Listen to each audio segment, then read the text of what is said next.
Hello everyone, পুনৰ এবাৰ welcome to EduStudy. Friends, এই ভিডিঅ'ত আমি আয় নিৰ্ধাৰণ নামৰ অধ্যায়টোৰ পৰা HS সেকেন্ড ইয়াৰৰ বিগত বছৰবোৰত অৰ্থাৎ প্ৰিভিয়াস ইয়াৰত যিবোৰ প্ৰশ্ন আহিছিল সেইসমূহ আলোচনা কৰিম।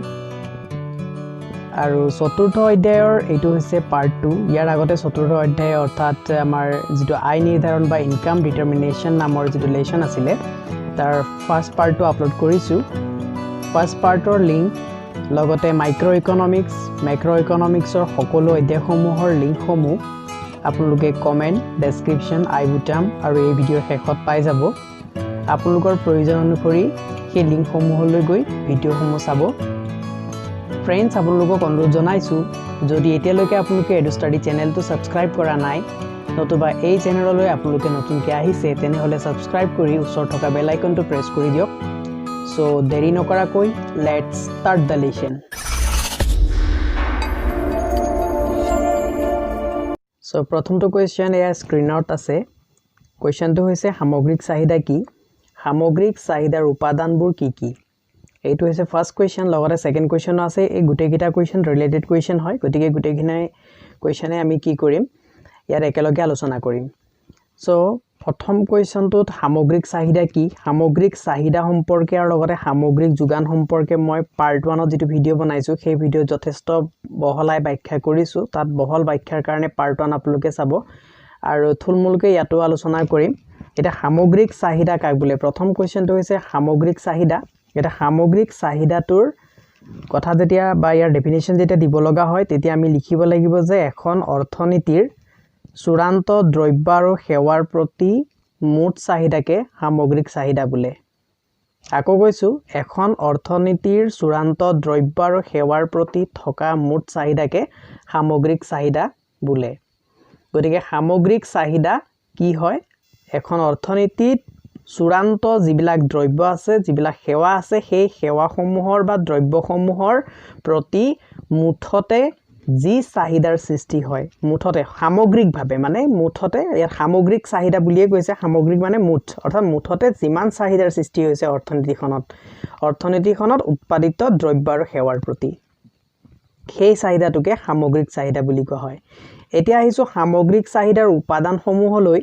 সামগ্ৰিক চাহিদাৰ উপাদান কি কি আছে? সো সামগ্ৰিক চাহিদাৰ উপাদানসমূহ মই এতিয়া কৈ দিছো, আপোনালোকে লিখি যাব আৰু ইয়াৰ যেটো এনসাৰ মই কলো সেইটো আপোনালোকে লিখি যাব। এনসাৰসমূহ মই ইয়াত আপোনালোকক স্ক্ৰিনত দেখাব নোৱাৰিম কাৰণ টাইপিং কৰা যথেষ্ট সময়ৰ প্ৰয়োজন হয়, যেটো সময়ৰ অভাৱ আছে। গতিকে আপোনালোকে মই যেনেকৈ কৈ গৈছো লাহে লাহে কৈ গৈছো ধুনীয়াকৈ স্পষ্টভাৱে, গতিকে আপোনালোকে নিজৰ বহি কলম লগত লৈ লিখি যাব লাগিব। সো সামগ্ৰিক চাহিদাৰ উপাদানসমূহ হ'ল, এনেকৈ লিখক, সামগ্ৰিক চাহিদাৰ উপাদানসমূহ হ'ল, প্ৰথমে লিখিব উপভোগ চাহিদা। ফাৰ্স্ট হৈছে কি? প্ৰথমটো সামগ্ৰিক চাহিদাৰ উপাদানবোৰ হ'ল বুলি ফাৰ্স্টত লিখিব উপভোগ চাহিদা। প্ৰথম কি আহিব? উপভোগ চাহিদা আহিব। আৰু দ্বিতীয়তে লিখিব বিনিয়োগ চাহিদা। দ্বিতীয়তে হৈছে কি? বিনিয়োগ চাহিদা। আৰু তৃতীয়তে কি আহিব? থাৰ্ডত আহিব আমাৰ দ্ৰব্য আৰু সেৱাৰ প্ৰতি চৰকাৰী চাহিদা। দ্ৰব্য আৰু সেৱাৰ প্ৰতি চৰকাৰী চাহিদা। আৰু চতুৰ্থতে আহিব কি? নিগুট ৰপ্তানি চাহিদা। গতিকে এই চাৰিটা হৈছে সামগ্ৰিক চাহিদাৰ উপাদান। সো এতিয়া এইখিনি আমি যেতিয়া লিখি গলো, লিখি যাওঁতে প্ৰথমটো আমি কি লিখিছিলো? ফাৰ্স্ট উপাদানটো লিখিছিলো ব্যক্তিগত উপভোগ চাহিদা বা উপভোগ চাহিদা। আমি লিখিছিলো উপভোগ চাহিদা বুলি, আৰু উপভোগ চাহিদাক লিখা হয় সি, কেপিটেল সি আখৰেৰে, গতিকে ব্ৰেকেটত সি লিখিবলৈ নাপাহৰিব। আৰু সেকেন্ডটো আমি কি লিখিছিলো? সেকেন্ড লিখিছিলো ব্যক্তিগত বিনিয়োগ চাহিদা, আৰু বিনিয়োগক কি কৰা হয়? আইৰে সূচিত কৰা হয়, কেপিটেল আই লিখিব ইয়াৰ কাৰণে। আৰু লগতে থাৰ্ডত আমি লিখিছিলো কি? থাৰ্ডত লিখিছিলো চৰকাৰী চাহিদা, বা এটো কি লিখিছিলো? দ্ৰব্য আৰু সেৱাৰ প্ৰতি চৰকাৰী চাহিদা, যাক আমি জিৰে সূচিত কৰো, গতিকে জি লিখিব। আৰু 4 নম্বৰত আমাৰ আছিলে নিগুট ৰপ্তানি চাহিদা, যাক আমি x - m ৰে সূচিত কৰো। গতিকে এইখিনি ব্ৰেকেটত লিখি দিব। এইখিনি লিখি দিয়াৰ পিছত সামগ্ৰিক চাহিদা কি? সামগ্ৰিক চাহিদাৰ উপাদানবোৰ কি কি? এই কোৱেশ্চনটো সম্পূৰ্ণ হৈ গ'ল। এই কোৱেশ্চনৰ এনসাৰ যদি খুদা হয়, আৰু এইখিনি পৰীক্ষাত আগত আহিছিলে, আপোনালোকে আগৰ পৰীক্ষাৰ প্ৰশ্নবোৰ চাব কোৱেশ্চন বেংকসমূহত, বা আপোনালোকৰ বিভিন্ন ধৰণৰ এতিয়া গাইড বুক বিলাক ওলাইছে তাতো চাব পাৰিব। গতিকে এই কোৱেশ্চনটো পূৰ্বৱৰ্তী যিবিলাক পৰীক্ষা হৈ গৈছিলে অল এক্সাম বিলাক আছিলে জৰ কোৱেশ্চন পেপাৰ বিলাক সংগ্ৰহ কৰি মই কোৱেশ্চন সমূহ সংগ্ৰহ কৰিছো আৰু এই কোৱেশ্চন সমূহ আগত আহিছিলে গতিকে এই কোৱেশ্চনটোৰ আনসাৰ ইমানখিনি দিলে যথেষ্ট হ'ব যদি আহে তাৰ পিছত আমি আহিব লাগিব সামগ্ৰিক যোগান কি এটা সামগ্ৰিক যোগান কি হেৰু চাই লৈছো সামগ্ৰিক যোগানৰ ক্ষেত্ৰত ইয়াৰো ডেফিনিশ্যন পাৰ্ট 1 ত ধুনিয়াকে দিয়া হৈছে ইয়াত জাস্ট মই ডেফিনিশ্যনটো দিম সামগ্ৰিক যোগান মানে হৈছে কোনো এক নিৰ্দিষ্ট সময়ত ইয়াৰ পৰা স্টাৰ্ট দিব লাগিব সামগ্ৰিক যোগান কাক বোলে কোনো এক নিৰ্দিষ্ট সময়ত কোনো এখন অৰ্থনীতিৰ এটা নিৰ্দিষ্ট দৰ স্তৰত উৎপাদিত দ্ৰব্য আৰু সেৱাসমূহৰ মুঠ যোগানকে সামগ্ৰিক যোগান বোলে আকৌ কৈছো যে কোনো এক নিৰ্দিষ্ট সময়ত কোনো এটা নিৰ্দিষ্ট অৰ্থনীতি বা এখন অৰ্থনীতি বুলি লিখিলে হ'ল কোনো এক নিৰ্দিষ্ট সময়ত এখন অৰ্থনীতিৰ এটা নিৰ্দিষ্ট দৰ স্তৰত উৎপাদিত দ্ৰব্য আৰু সেৱাসমূহৰ মুঠ যোগানকে সামগ্ৰিক যোগান বোলে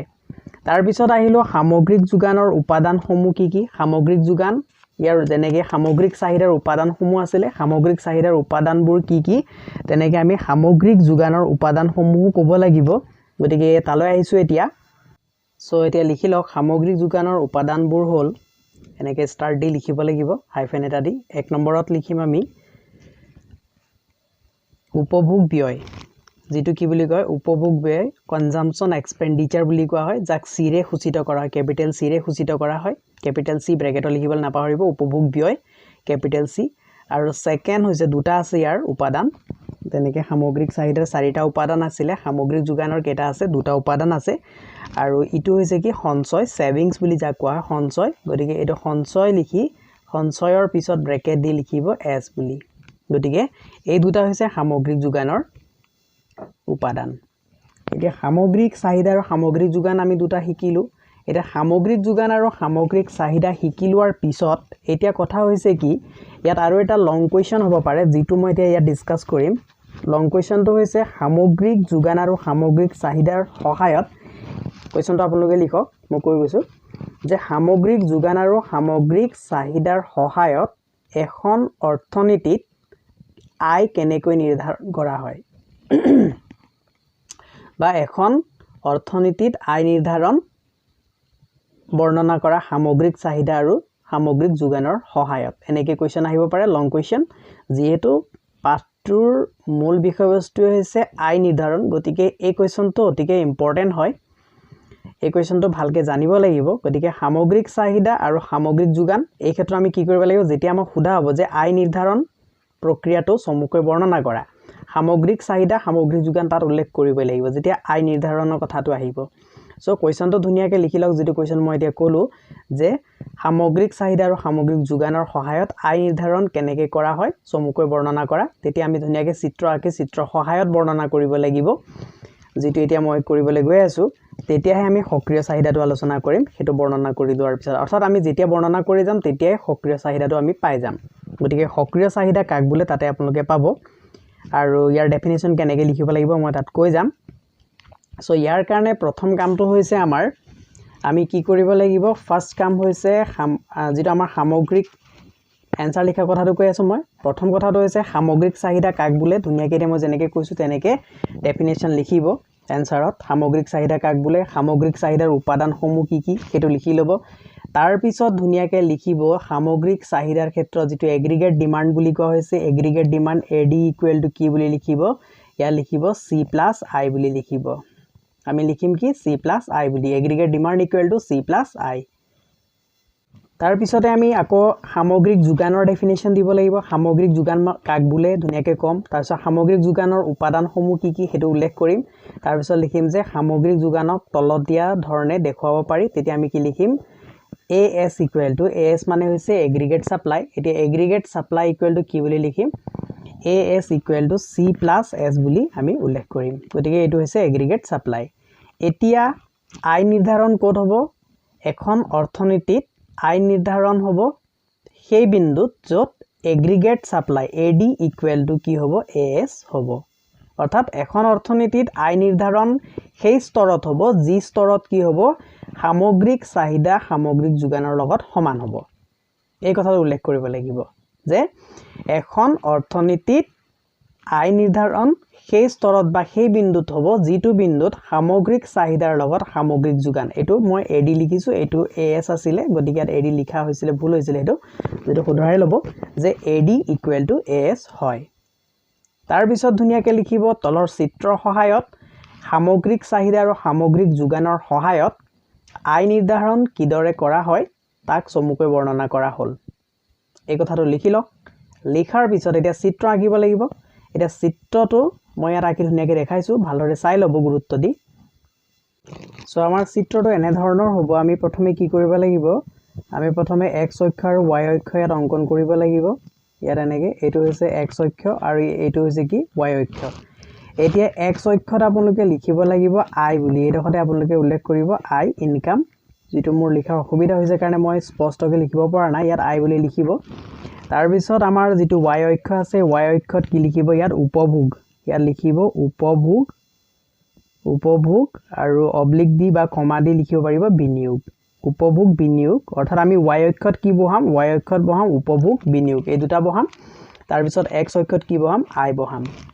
আৰু এইখিনি বহুৱাৰ পিছত তাৰ পিছৰ কামটো হৈছে যেটো আমাৰ শূন্য আছে ইয়াত আমি যেটো 0 বুলি উল্লেখ কৰিব পাৰো 0 তাৰ পৰা আমি কি কৰিম এডাল 45 ডিগ্ৰী লাইন ড্ৰ কৰিব লাগিব অঙ্কন কৰিব লাগিব আৰু 45 ডিগ্ৰী লাইনটো অঙ্কন কৰাৰ পিছত আমি কি কৰিম y ইকুৱেল টু আমি লিখিম c + s ইয়াত আমি লিখিম y equal to c + s এই দেখতে আমি উল্লেখ কৰিব লাগিব y equal to c + s তাৰ পিছত আমি ইয়াত কি কৰিব লাগিব আমাৰ এটা উপভোগৰ ফলনৰ কাৰণে উপভোগ ৰেখাডাল অঙ্কন কৰিব লাগিব যাক আমি c ৰে সূচিত কৰিম আৰু তাৰ পিছতে আমি কি কৰিব লাগিব আকৌ c + i যেটো আছিল আৰু এটো y equal to c + s কি হৈছে এটো হৈছে এগ্ৰিগেট সাপ্লাই কাৰ্ভ এটো ভালকে মনত ৰাখিব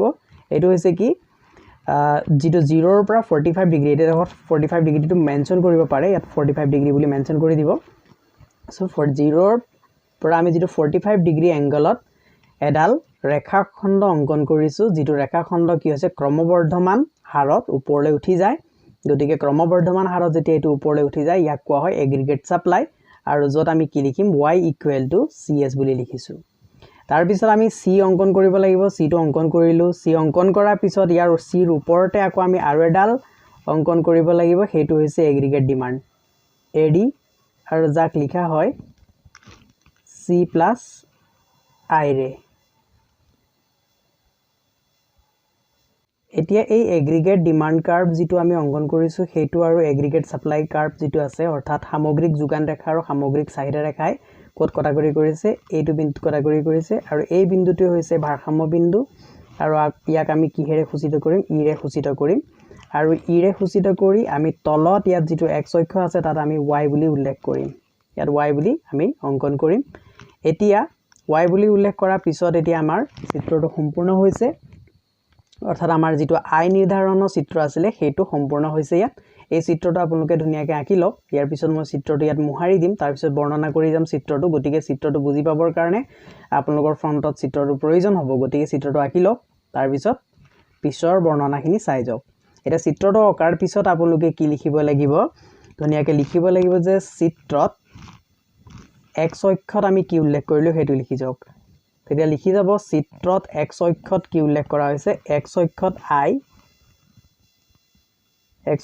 i আৰু y অক্ষত আমি কি উল্লেখ কৰিছো y অক্ষত আমি উল্লেখ কৰিছো উপভোগ আৰু বিনিয়োগ তেতিয়া ধুনিয়াকে লিখি যাব x অক্ষত i আৰু y অক্ষত উপভোগ আৰু বিনিয়োগ উপস্থাপন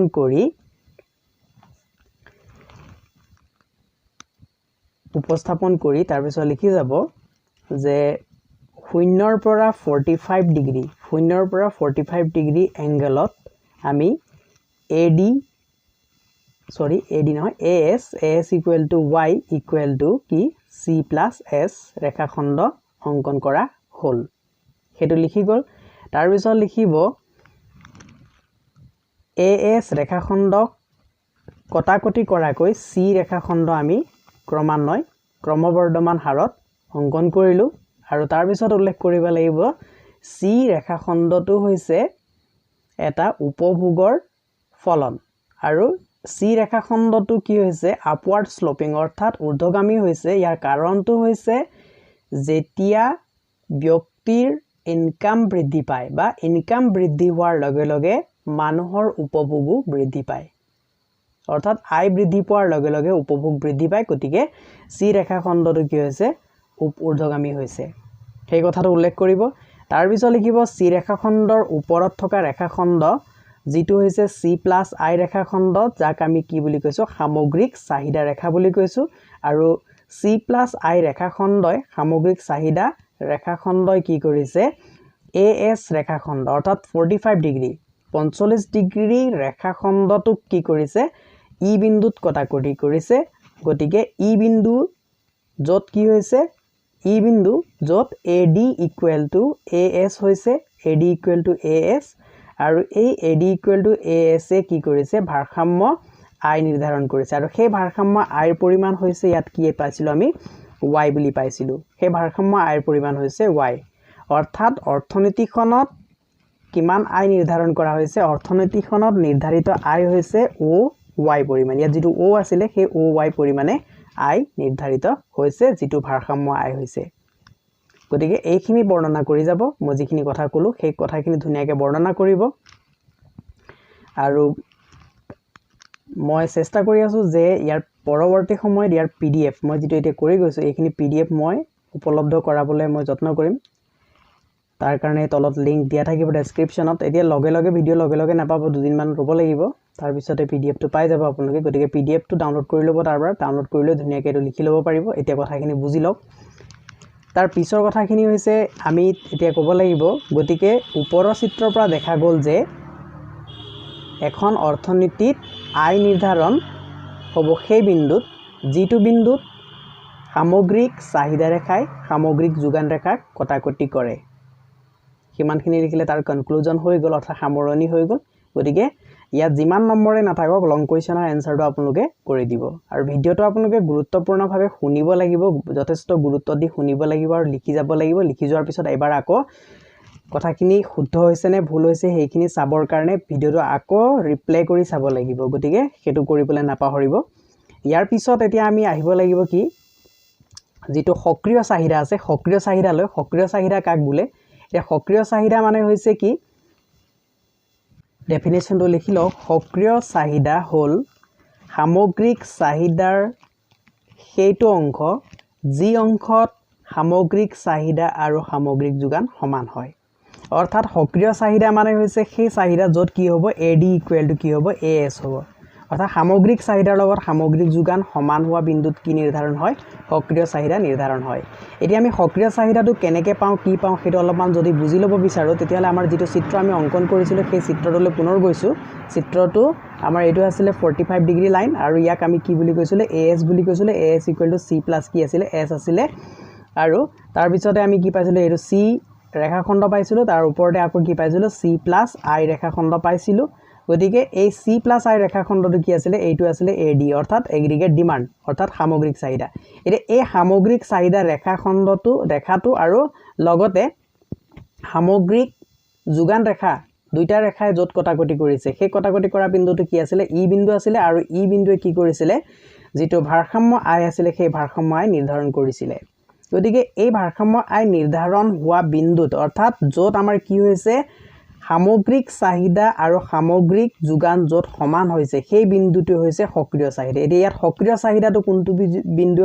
আমাক সংকেত কৰিছে বা কোনটো বিন্দু আমাক বুজাইছে হেতু হৈছে ই বিন্দু আৰু ই বিন্দুটোকে কি বুলি কয় এইটোকে ই বিন্দু হৈছে ইয়াত সক্ৰিয় চাহিদা যদি চিত্ৰ আঁকি দেখুৱাব লগা হয় তেতিয়ালে আপোনালোকে এই চিত্ৰটো আঁকি ল'ব পাৰিব বা আগৰ চিত্ৰটো ধুনিয়াকে দেখাই দিব পাৰিব সক্ৰিয় চাহিদা বুলি ইফেক্টিভ ডিমান্ড এইটো হৈছে ইফেক্টিভ ডিমান্ড অৰ্থাৎ ইফেক্টিভ ডিমান্ড হৈছে সেই বিন্দুটো যেটো বিন্দুত কি হয়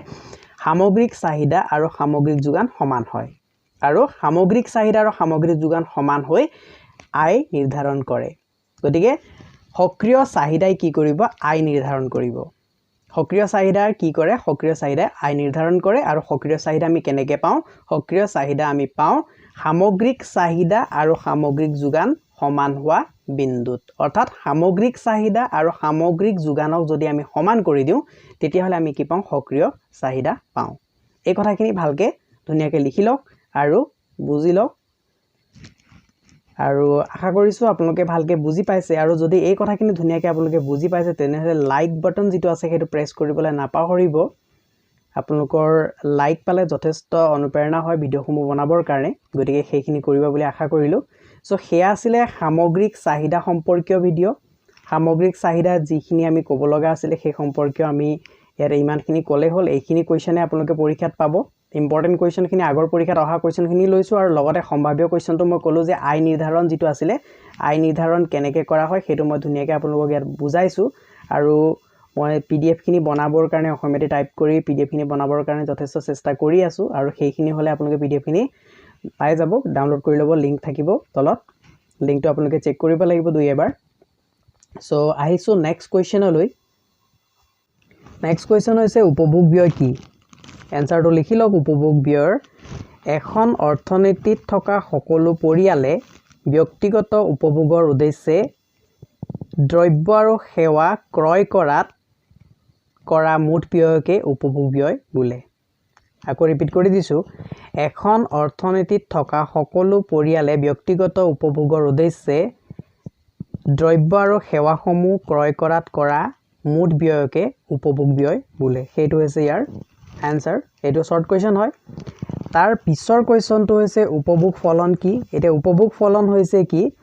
অৰ্থনীতি এখনৰ মুঠ আয় আৰু ব্যয়ৰ মাজৰ সম্পৰ্ককে কি বুলি কয় উপভোগ ফলন বুলি কোৱা হয় এটা উপভোগ ফলন মই ফাৰ্স্ট পাৰ্টত বুজাইছো উপভোগ ফলনত আমাৰ সি আছিল আৰু সি ইকুৱেল টু কি আছিল হেতু আপোনালোকে কমেন্টত লিখিব সি ইকুৱেল টু তাত কি উল্লেখ কৰা হৈছিল সি ইকুৱেল টু মই কিবা এটা উল্লেখ কৰিছিলো হেতু কি আছিল ফাৰ্স্ট পাৰ্টটো চাই লব তাত উল্লেখ কৰিব উপভোগ ফলন কাক বোলে ইয়াৰ জাস্ট মই क्वेश्चन शॉर्ट क्वेश्चन হয় शॉर्ट क्वेश्चन आंसरটো হে দিছো যে অৰ্থনীতি এখনৰ মুঠ আয় আৰু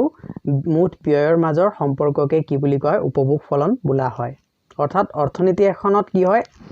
আয় আৰু ব্যয়ৰ মাজত এটা সম্পৰ্ক আছে সম্পৰ্কটো কেনেকুৱা ব্যক্তিসকলৰ আয় বৃদ্ধি পালে ব্যক্তিসকলৰ কি হয় উপভোগৰ ব্যয় যেটো আছে যাক উপভোগৰ ব্যয় বুলি কৈছো সেই উপভোগৰ ব্যয়টো বৃদ্ধি পায় আয় বৃদ্ধি পালে ব্যয় বৃদ্ধি পায় হেতু হৈছে উপভোগৰ ফলন অৰ্থাৎ উপভোগ আৰু আয়ৰ মাজত থকা সম্পৰ্ক আৰু সেই সম্পৰ্কটোকে কি বুলি কয় উপভোগ ফলন বুলি কোৱা হয় অৰ্থাৎ আমি সমুখে লিখিলে হল যে এখন অৰ্থনীতিৰ মুঠ আয় আৰু মুঠ ব্যয়ৰ মাজৰ সম্পৰ্ককে উপভোগ ফলন বুলি কোৱা হয় সো নেক্সট হৈছে কি প্ৰান্তিক উপভোগ প্ৰৱণতা কি আৰু এইটো আৰু লগতে গড় উপভোগ প্ৰৱণতা এইটো উল্লেখ কৰা হোৱা নাই পাৰ্ট 1ত কিন্তু প্ৰান্তিক উপভোগ প্ৰৱণতাটো মই যথেষ্ট ধুনিয়াকে যথেষ্ট ভালকে মই হেয়া উল্লেখ কৰিছো এটা প্ৰান্তিক উপভোগ প্ৰৱণতা কি বা কাক বোলে কোৱেশ্চন এনেকৈ হ'ব আৰু আগতো আহিছে কোৱেশ্চনটো গতিকে আপোনালোকে কোৱেশ্চনটোত গুৰুত্ব দিব এতিয়া উপভোগ প্ৰান্তিক প্ৰৱণতা মানে হৈছে অতিৰিক্ত ভোগ আৰু অতিৰিক্ত আয়ৰ মাজৰ অনুপাত এটো হৈছে কি অতিৰিক্ত ভোগ বা অতিৰিক্ত উপভোগ আৰু অতিৰিক্ত আয়ৰ মাজৰ অনুপাতকে প্ৰান্তিক উপভোগ প্ৰৱণতা বা প্ৰান্তিক ভোগ প্ৰৱণতা বুলি কোৱা হয় হেতু ভালকে মনত ৰাখিব এতিয়া ইয়াত মই কেইটামান কথা অলপ বৰ্ণনা কৰিব লাগিব সেই কথাকিটা মই অলপ বুজাই দিছো এটো কিন্তু যেটো কোৱেশ্চন আছে সেই কোৱেশ্চনটোৰ কাৰণে যিখিনি কলো সেইখিনি যথেষ্ট আৰু যদি ইয়াতকে অধিক আহে তেতিয়া আপোনালোকে বুজাব পাৰিব লাগিব প্ৰান্তিক উপভোগ প্ৰৱণতা কি কাৰণ এই কোৱেশ্চনটো আগত শৰ্ট কোৱেশ্চন হিচাপে আহিছে এতিয়া 2 নম্বৰ কোৱেশ্চন হিচাপে বা 3 নম্বৰ কোৱেশ্চন হিচাপে আহিব পাৰে গতিকে প্ৰান্তিক উপভোগ প্ৰৱণতাক আমি কেনেকৈ দেখাব পাৰো বা কেনেকৈ শো কৰিব পাৰো হেতু অকনমান বৰ্ণনা কৰিব লাগিব এতিয়া যেহেতু প্ৰান্তিক উপভোগ প্ৰৱণতা বা প্ৰান্তিক ভোগ প্ৰৱণতা যাক আমি ইংলিছত কি বুলি কওঁ এমপিসি বুলি কওঁ বা মাৰ্জিনাল প্ৰপেনচিটি টু কনজিউম বুলি যাক কোৱা হয় তাক আমি এমপিসি ইকুৱেল টু বা স্মল সি ইকুৱেল টু লিখা হয় স্মল সি ইকুৱেল টু ইয়াক কেনেকৈ সূচিত কৰা হয় ইয়াক সূচিত কৰিবৰ কাৰণে এতিয়া আমি ইয়াৰ যেটো ডেফিনেশন পাইছিলো ডেফিনেশনটো কি আছিল আয় পৰিৱৰ্তন আৰু উপভোগ পৰিৱৰ্তন আয় পৰিৱৰ্তন আৰু উপভোগ পৰিৱৰ্তনৰ মাজৰ যেটো অনুপাত আছিল অতিৰিক্ত উপভোগ বা অতিৰিক্ত আয়ৰ মাজৰ যেটো অনুপাত অৰ্থাৎ হেতু অতিৰিক্তটো মানে হৈছে পৰিৱৰ্তন তাৰ মানে আয় পৰিৱৰ্তন আয় আছিল ধৰি লওক 2019 চনত মোৰ আয় আছিল 1000 টকা এতিয়া 2020 হল 2020 ত মোৰ আয় হৈছে 2000 টকা গতিকে ইয়াত কি হৈছে মোৰ আয়ৰ পৰিৱৰ্তন হৈছে সেই আয়ৰ পৰিৱৰ্তন কিমান হৈছে 1000 টকা হৈছে অৰ্থাৎ 1000 টকাটো আমি কি আয়টো কেনেকৈ লিখা হয় আয়টো y ৰে সূচিত কৰা হয় ইকোনমিক্সত আয়টো y ৰে সূচিত কৰা হয় গতিকে এটো y1 আছিল 2019 ৰ 2020 ত কিমান হৈছে y2 হৈছে আৰু যাক আমি কি কৰিম del y ৰে সূচিত কৰিম হেতু del y হৈছে কি আয় পৰিৱৰ্তন গতিকে এই আয় পৰিৱৰ্তন কিমান হৈছে 1000 টকা আয় পৰিৱৰ্তন হৈছে এই 1000 টকা আয় পৰিৱৰ্তনৰ ফলস্বৰূপে এটা কি হ'ব উপভোগৰ যেটো ব্যয় আছে সেই উপভোগৰ ব্যয়ও পৰিৱৰ্তন হ'ব এটা উপভোগ যদি মই 1000 টকা মোৰ ইনকাম আছিল বা আয় আছিল তাৰ ফলনি মই 600 টকা কি কৰিছিল উপভোগ কৰিছিল যেটো কনজাম্পশন আছিল C1 বুলি যাক ধৰি লৈছো C1 = 600 টকা আছিল আৰু এতিয়া 2020 চনত মোৰ ইনকাম যেহেতু 2000 টকা হল অৰ্থাৎ ইনকাম বাহিলে যাৰ ফলস্বৰূপে মোৰ কনজাম্পশন অৰ্থাৎ যেটো মোৰ উপভোগ আছে হেতু বাহিব C2 হ'ব C2 হৈ এটা 2000 টকাত মই কিমান খৰচ কৰিলো 1500 টকা মই খৰচ কৰিলো গতিকে এটা 2000 টকাত মই 1500 টকা খৰচ কৰিলো অৰ্থাৎ এইটো 1500 টকা হৈছে মোৰ নতুন উপভোগ গতিকে মোৰ এতিয়া অতিৰিক্ত উপভোগ হল আগত উপভোগ কিমান আছিল 600 টকা এতিয়া হল 1500 টকা এতিয়া অতিৰিক্ত কিমান হল মই 900 টকা উপভোগ কৰিছো এই অতিৰিক্ত উপভোগ আৰু এইটো হৈছে অতিৰিক্ত আয় আৰু এই দুটাৰ মাজৰ যেটো অনুপাত অতিৰিক্ত উপভোগ আমি কি লিখিম del c ৰে সূচিত কৰিম গতিকে এতিয়া কথা হৈছে প্ৰান্তিক উপভোগ প্ৰৱণতা মানে হৈছে কি অতিৰিক্ত আয় পৰিৱৰ্তনৰ ফলত হোৱা অতিৰিক্ত উপভোগৰ পৰিৱৰ্তনৰ অনুপাত গতিকে অতিৰিক্ত আয় পৰিৱৰ্তন হেতু কাৰণে ইয়াৰ ফলতে অৰ্থাৎ ই হৈছে এটো হোৱাৰ কাৰণে হে এটো হ'ব এই ওপৰটো হ'ব হেতু কাৰণে ইয়াক তলত হৰ হিচাপে লিখা হয় আৰু del c ওপৰত লিখা হয় del c মানে হৈছে উপভোগৰ পৰিৱৰ্তন আৰু ই হৈছে কি আয়ৰ পৰিৱৰ্তন বা অতিৰিক্ত আয় আৰু অতিৰিক্ত উপভোগ এই দুটাৰ মাজৰ অনুপাত মানে এটা ভগ্নাংশ গতিকে এই ভগ্নাংশটো এতিয়া আমাৰ এতিয়া প্ৰশ্নমতে কিমান আছিল del c মানে দি আমি যেটো কোৱেশ্চন হাইপোথেটিক্যাল যেটো एग्जांपल মই লৈছিলো মোৰ নিজৰ एग्जांपल বুলি মই যেটো লৈছিলো সেই एग्जांपल মতে 900 টকা কি আছিল del c আছিল আৰু del y কিমান আছিল del y আছিল 1000 টকা এটো আছিল 1000 টকা এতিয়া যদি মই ধুনিয়াকে ক্যালকুলেশন কৰি দিও তেতে ক্যালকুলেশন কৰিলে 0 0 এতে কাটিম আৰু 9/10 থাকিল যাৰ মান হ'ব 0.9 গতিকে ইয়াত 0.9 যেটো হৈছে সেই 0.9 টো হৈছে কি প্ৰান্তিক উপভোগ প্ৰৱণতা যাক আমি MPC বুলি ক'ব পাৰো MPC মান হৈছে 0.9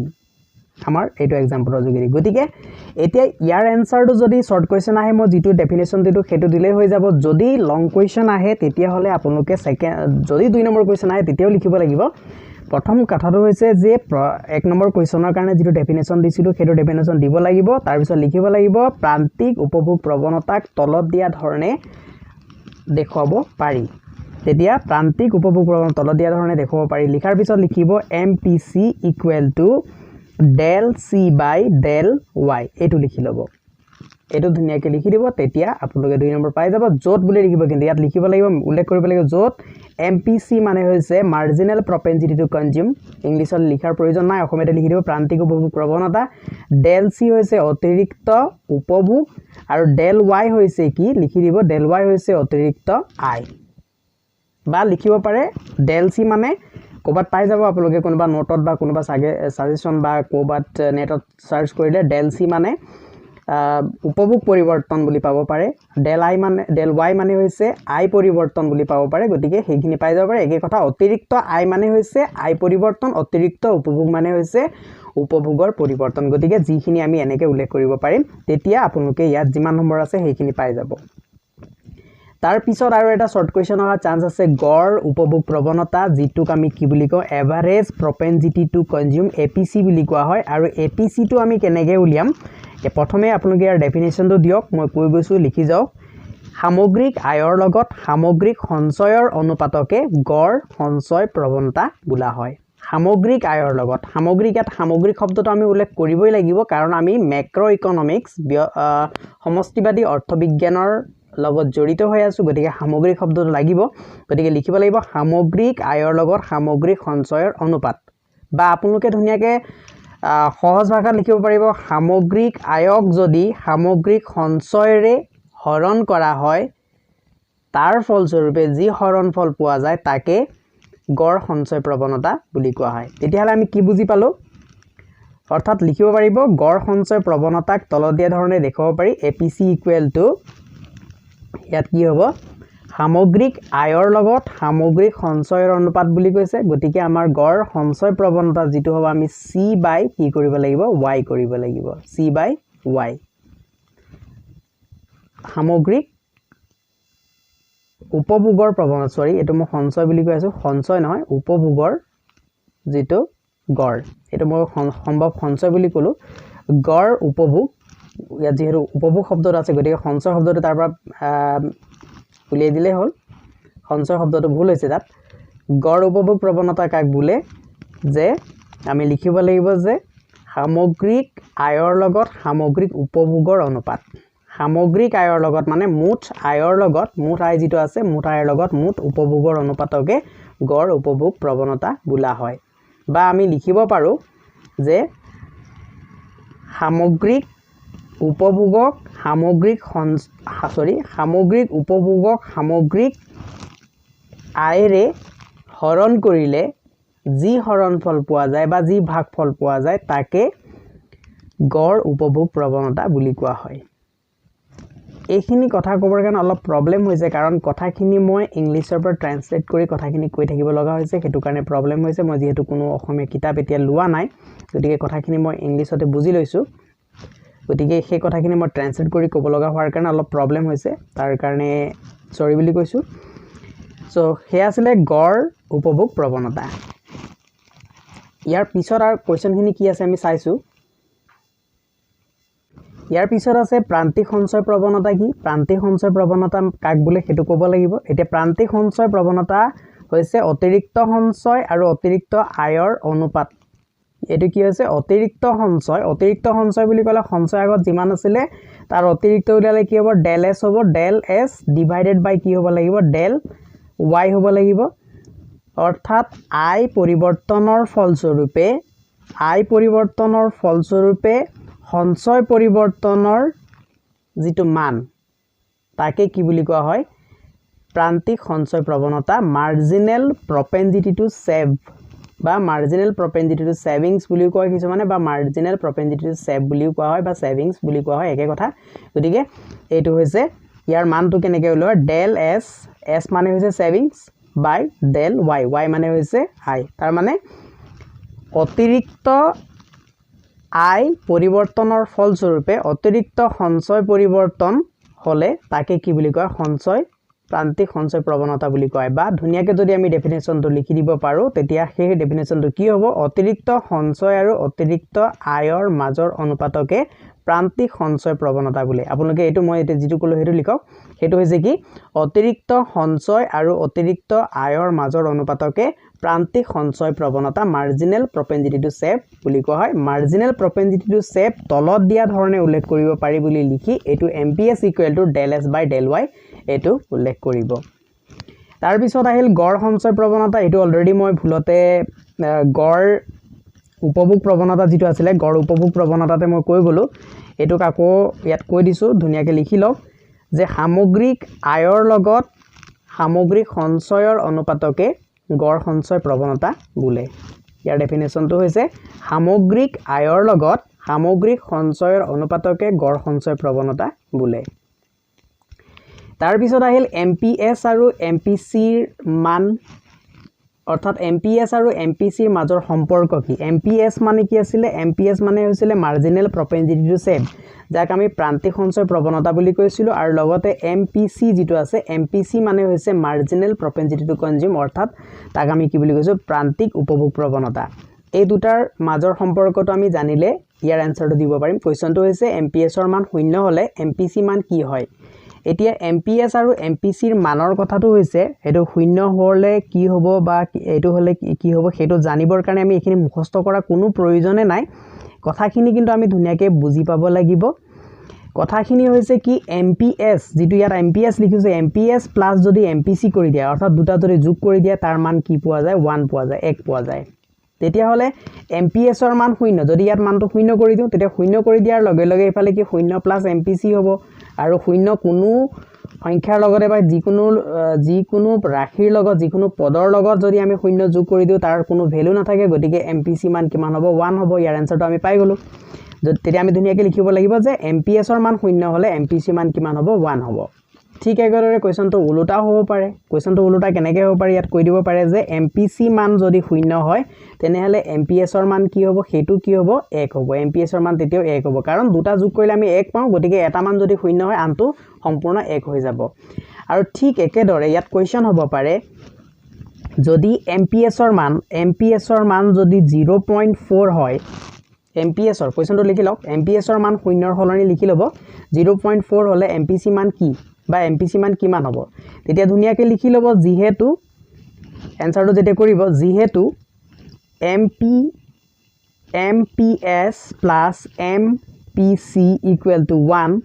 তেতিয়া ইয়াত মানটো বহাই দিব MPS ৰ মানটো কিমান আছে 0.4 আছে যেহেতু এটা 0 হোৱা না 0.4 হৈছে তেতিয়া MPC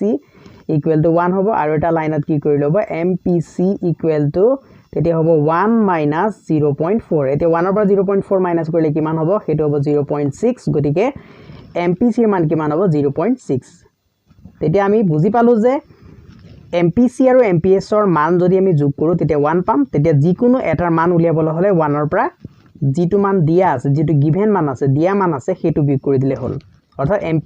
MPS ৰ মান যদি কোৱেশ্চনত দিয়া আছে MPC মান উলিয়াবলৈ 1 ৰ পৰা MPS ৰ মানটো মাইনাস কৰিব লাগিব অৰ্থাৎ 1 minus MPS কৰিলে আমি কি পাওঁ MPC পাওঁ ঠিক একেদৰে যদি কোৱেশ্চনত আমাক MPC মান দিয়া আছে আৰু আমাক কৈছে যে MPS উলিয়া তেতিয়া MPS উলিয়াবলৈ কি কৰিব লাগিব 1 minus MPC কৰিব লাগিব MPC যেটো মান দিয়া আছে এই কথাখিনি ধুনিয়াকে লিখি ৰাখক আৰু ধুনিয়াকে মনত ৰাখিব পৰীক্ষাত 1 নম্বৰ কোৱেশ্চনটো অহা সিওৰ ইয়াৰ পৰা গতিকে এটো আপোনালোকে লিখি ৰাখিব পাৰে So next question খিনি আমি সাম next question সোৱাৰ আগতে টাইমটো এবাৰ চাই লৈছো টাইমটো হৈছে কিমান 35 মিনিটৰ ভিডিও হৈছে গতিকে ভিডিওটো যথেষ্ট দীঘলে হৈছে ভিডিওটো ইয়াতকে বেছি দীঘল কৰিব বিচৰা নাই আৰু আশা ৰাখিছো আপোনালোকে ভিডিওটো চাই ভাল পাইছে যদি ভাল পাইছে লাইক কৰিবলৈ নাপাহৰিব আৰু লগতে নিজৰ বন্ধু বৰ্গৰ মাজত ভিডিওটো শেয়াৰ কৰিব আৰু বাকি থকা যিখিনি কোৱেশ্চন আছে আৰু যথেষ্ট কোৱেশ্চন আছে ইয়াত আৰু যথেষ্ট কোৱেশ্চন মই লৈছিলো এই কোৱেশ্চনখিনি আমি নেক্সট পাৰ্টত আলোচনা কৰিম আৰু নেক্সট পাৰ্ট মই তেতিয়া আপলোড কৰিম যেতিয়া এই ভিডিওটোৱে যথেষ্ট ভিউজ পাব গতিকে ভিউজখিনি পাবৰ কাৰণে আপোনালোকে শেয়াৰ কৰিবই লাগিব গতিকে ভিডিওটো শেয়াৰ কৰিবলৈ নাপাহৰিব আৰু সদশেষত ভিডিওটো চোৱাৰ বাবে সকলোকে ধন্যবাদ জনালো